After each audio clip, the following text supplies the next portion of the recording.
Okay, as we talked about it earlier, I've got this one knife on there, and one thing I want to tell you is I've got the cord disconnected.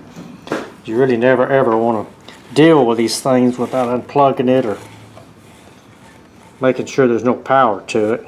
The other ones, see, I've got nothing in that one, and I've got nothing in that one. I just have the one knife, and it's like I've told you before, you know, you can run this thing, you know, it's going to be hard on your bearings, but at least you can run it for a while. I'm not going to tell you how long or how short, but this is good for running, you know, some small amount of molding. Got it set up 1.5 inches.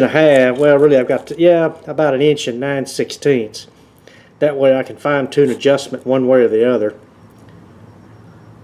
Because you know, this guide is going to be moving back and forth anyway, so you want to give yourself plenty of room. Craftsman table saw's got 2 holes in it where I can mount. This is a piece of, I mean, 1/4 inch will work, but 3/8 is a little bit heavier. And it got me 2x4 mounted to it. 2 screws. That goes in through this hole and that back hole. Our setup run. So got that set in there. Now we'll plug it in, and then we're going to run it up through here and start getting our first setup.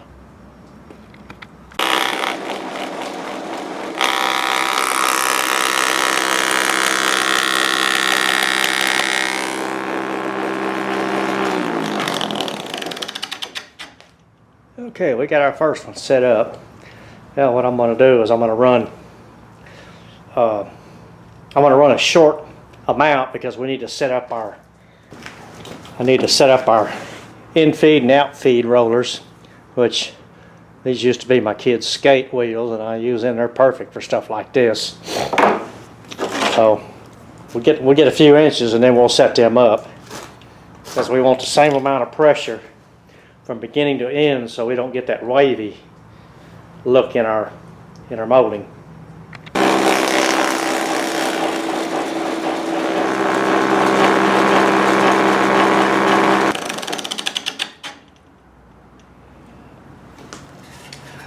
Well, as always, I wasn't paying attention, and I ground the knife backwards, so what we're going to have to do, we're going to have to come in from the opposite side and run this. So anyway, well, it's not exactly perfect. I'm going to have to regrind that knife, but I'm going to go ahead and run this through there so we can go ahead and get it set up, and then we're going to go ahead and run our other knife, so at least you'll kind of get an idea of what's going on.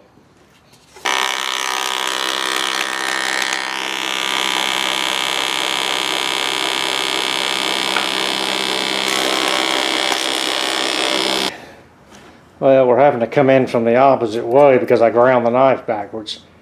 Wasn't paying attention, but that's okay. Being that we're not going to need it, that's something to be watchful of, is when you're grinding your knife. Don't do like me and do it backwards. I always seem to be doing everything twice. But anyway, this is our first cut, and then we come in and then we get our second cut with that bead that goes on this side. Okay, I'm going to continue on, set up the in-feed, out-feed rollers. Okay, now that we've got our first cut, we've still got a little bit more setup to do. You can see we're not quite deep enough here, and I didn't grind this knife exactly the way I wanted to. This is why you always want a test piece so that you can, you know, regrind the knife and do whatever you need to do, because we need to get this one done first, because when we get through with that one, then we come in and we get our bead cut, and it's got to be done in a single pass. We're not going that deep, like about 3/8 of an inch. But in any case, once we run this one, then we won't be able to come back and do this one. So we need to make sure we get this one at the right depth. And it seems like we're pretty close. But as you can see, I didn't grind this knife. I took off too much on the edge here because this should go down a little bit deeper. But in any case, we're going to go ahead and run with this, and then we're going to run. We're going to set up and do the second one. All right, let me go ahead and run this through there. I've got my in-feed, out-feed rollers set up, and then what I like to do is to come in and put another roller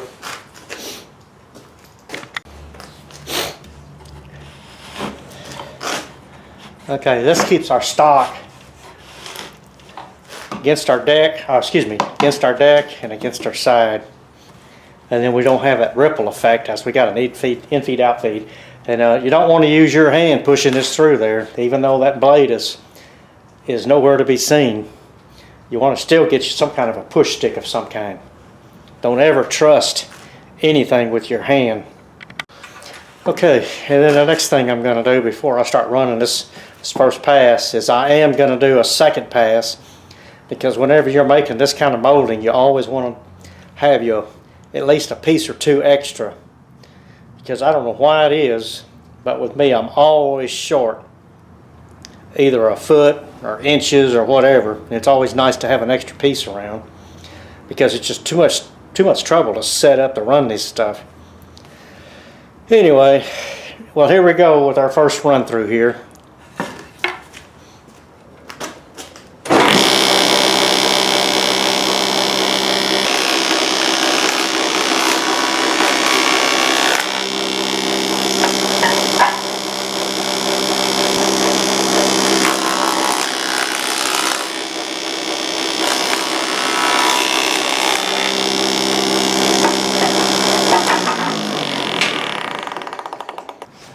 Okay, now we're going to raise this thing up and get our final cut.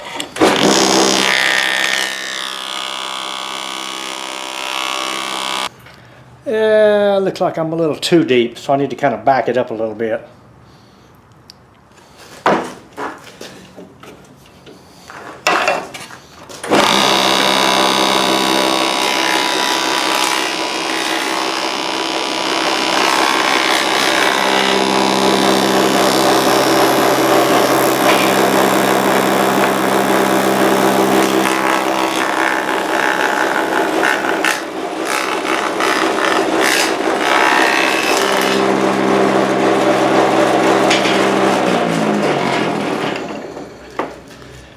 Well, one thing I'm doing the most dangerous thing in the world. I'm wearing a long sleeve jacket. You should not wear a long sleeve jacket or shirts or anything, because if it's even just one little old small area catches in that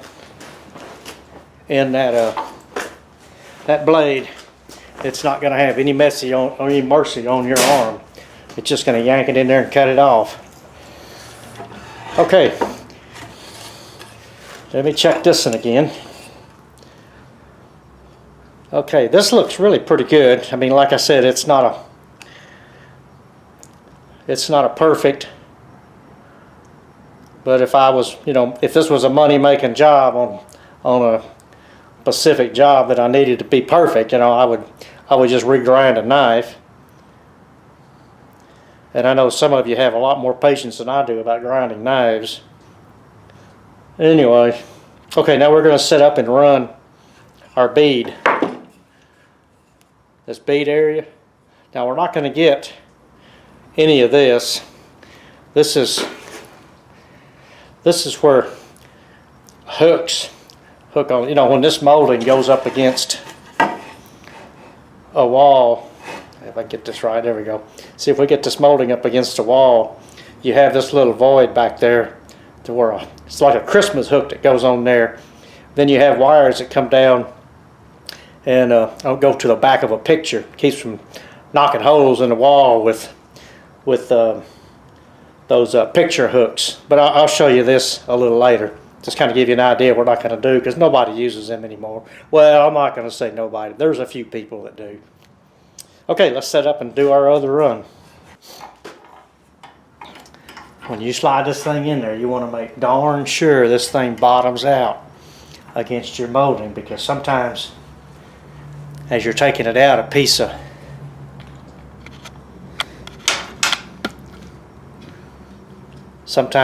dust will get in there, piece of